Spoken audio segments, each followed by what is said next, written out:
10 रुपए का जूस, 10 रुपए का जूस, ताज़ा ताज़ा ठंडा ठंडा तरबूज का जूस। कौन पिएगा तरबूज का जूस? एक जंगल में टोनी नाम की एक बूढ़ी चिड़िया रहा करती थी। उसका एक बेटा था। उसका बेटा बहुत आलसी था, बस पूरे दिन पड़ा ही रहता था। बेचारी टोनी चिड़िया दूसरों के घर में जाकर काम किया करती थी, परंतु उसका बेटा सिर्फ आराम ही किया करता था। एक दिन वह चिड़िया अपने बेटे से कहती है, बेटा तुझे तो पता है ना कि मैं बूढ़ी हो गई। अब काम करना मेरे बस की नहीं है। जाके कोई नौकरी देख ले। अरे माँ, मैं नौकरी वोकरी नहीं करूँगा। मैं जब करूँगा अपना काम करूँगा, तू टेंशन मत ले। अरे बेटा, तू कब काम करेगा? मैं तो तेरे इंतज़ार में बूढ़ी होती जा रही हूँ। अरे माँ, मुझे परेशान मत करो, ठीक है? अभी जाओ तुम यहाँ से। देखते ही देखते समय भी गुजरने लगता है।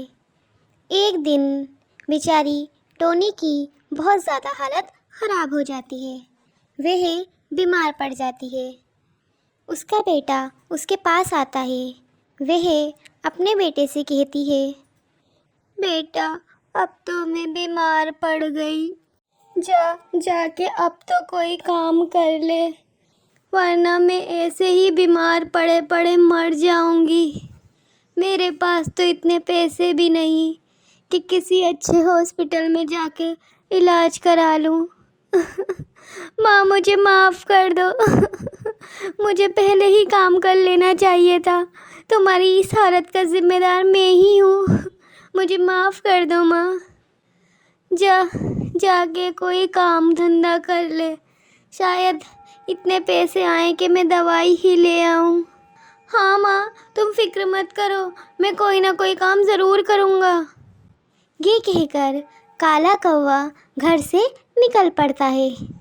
वह एक पेड़ के नीचे बैठ जाता है और सोचने लगता है, इतनी गर्मी हो रही है और मुझे बिल्कुल समझ नहीं आ रहा कि मैं कौन सा काम करूं।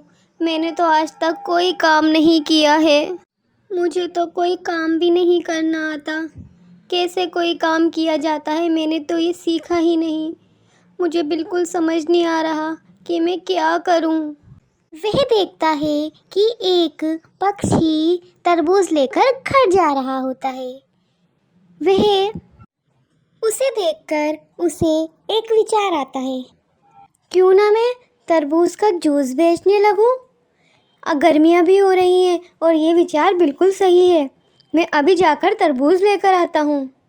काला कौवा उड़कर तरबूज के खेत पर पहुँचता है और वहाँ पर जाकर खेत के मालिक से वह तरबूज खरीद लेता है और तरबूज लाकर एक दुकान खोल लेता है। 10 रुपए का जूस, 10 रुपए का जूस, ताज़ा ताज़ा ठंडा ठंडा तरबूज का जूस। कौन पिएगा तरबूज का जूस? उसके चिल्लाते ही बहुत सारे पक्षी वहाँ पर इकट्ठे हो जाते हैं और तरबूज का जूस पीने लगते हैं। वाह, ये तरबूज का जूस तो बहुत ही ठंडा है और बहुत टेस्टी है। हाँ हाँ मैडम जी, आप तरबूज का जूस पीजिए ठंडा ठंडा। देखते ही देखते उसका सारा जूस बिक जाता है। शाम को वह अपने घर जाता है। देख माँ, मैं तेरे लिए पैसे ले आया हूँ। अब मैं तेरा इलाज अच्छे डॉक्टर से कराऊंगा। तूने कहीं कोई चोरी तो नहीं की? नहीं माँ, मैंने चोरी नहीं की है। मैंने तरबूज का जूस बेचा है और अब मैं वही काम करूँगा, उसी से पैसे कमाऊँगा। अब तुझे किसी के घर पे जाकर काम करने की कोई ज़रूरत नहीं है। अगले दिन वह फिर अपनी दुकान पर आ जाता है और ठंडा ठंडा तरबूज का जूस बेचने लगता है। एक जंगल में चीची नाम की एक सुंदर चिड़िया रहा करती थी। वह बहुत सीधी और बहुत दयालु चिड़िया थी। जंगल के सभी पक्षी उसके पीछे उसे बेवकूफ़ और पागल जैसे नामों से पुकारा करते थे, परंतु चीची को इन सारी बातों से कोई फ़र्क नहीं पड़ता था। एक दिन काला कौवा चीची के घर आता है। अरे चीची बहन, हाँ कालू भैया, बताइए क्या बात है। चीची बहन, तुम्हें तो पता ही है ना, इस जंगल में सारे पक्षी मतलबी हैं, कोई किसी की मदद ही नहीं करना चाहता है। हाँ, पर आप ये सब क्यों कह रहे हैं कालू भैया? अरे चीची बहन, मुझे तुमसे एक मदद चाहिए थी। अगर तुम चाहो तो तुम मेरी मदद कर सकती हो। मुझे कौन सी मदद करनी है आपकी? अरे क्या बताऊँ चिड़िया बहन, तुम्हें तो पता ही है बरसात का मौसम आ गया है और मेरा घर तो इतना कमज़ोर था कि पहली बरसात में ही टूट गया। इसीलिए मैं चाहता हूँ कि जब तक बरसात नहीं चली जाती तब तक तुम मुझे अपने घर में रहने दो। उसके बाद जैसे ही बरसात ख़त्म हो जाती है हम दोनों मिल कर के हमारा घोंसला बना लेंगे। ठीक है कालू भैया, आप यहाँ पर रह सकते हैं जब तक बरसात का मौसम है। जब बरसात का मौसम चला जाएगा तो हम दोनों मिलकर आपका घोंसला बना देंगे। ये कहने के बाद कालू कौवा चीची चिड़िया के घर में ही रहने लगता है। वह कोई काम नहीं करता है, बस सारा दिन बैठकर खाता रहता है। चीची चिड़िया भी उससे किसी काम को नहीं कहती है। वह सोचती है कि मेहमान से क्या काम कराना। एक दिन चीची चिड़िया पानी पीने नदी के पास जाती है तो उसे कुछ आवाज़ सुनाई देती है। बचाओ बचाओ, मुझे बचाओ, मुझे बचाओ। अरे ये आवाज़ कहाँ से आ रही है? चलो चलकर देखती हूँ। वह देखती है कि एक सुनहरी मछली झाड़ियों के बीच फंसी होती है। वह उस मछली को झाड़ियों से निकालती है और पानी में डाल देती है। तुम्हारा बहुत बहुत धन्यवाद चीची चिड़िया। चीची, आपको मेरा नाम कैसे पता कि मेरा नाम चीची चिड़िया है? तुम यहाँ पर रोज़ पानी पीने आती हो और दाना देखने आती हो। मैं यहाँ पर हवा खाने आती हूँ, तभी मैं तुम्हें देखती हूँ। तुम वहाँ झाड़ियों में कैसे फंस गई थी? रात बरसात हुई थी तो पानी के बहाव से मैं उस झाड़ी में फंस गई थी, लेकिन तुमने मुझे वहाँ से निकालकर मेरी सहायता की है, जिसके लिए मैं तुम्हें धन्यवाद देती हूँ। तुम बहुत ज़्यादा दयालु और समझदार चिड़िया हो। नहीं, मैं समझदार नहीं हूँ।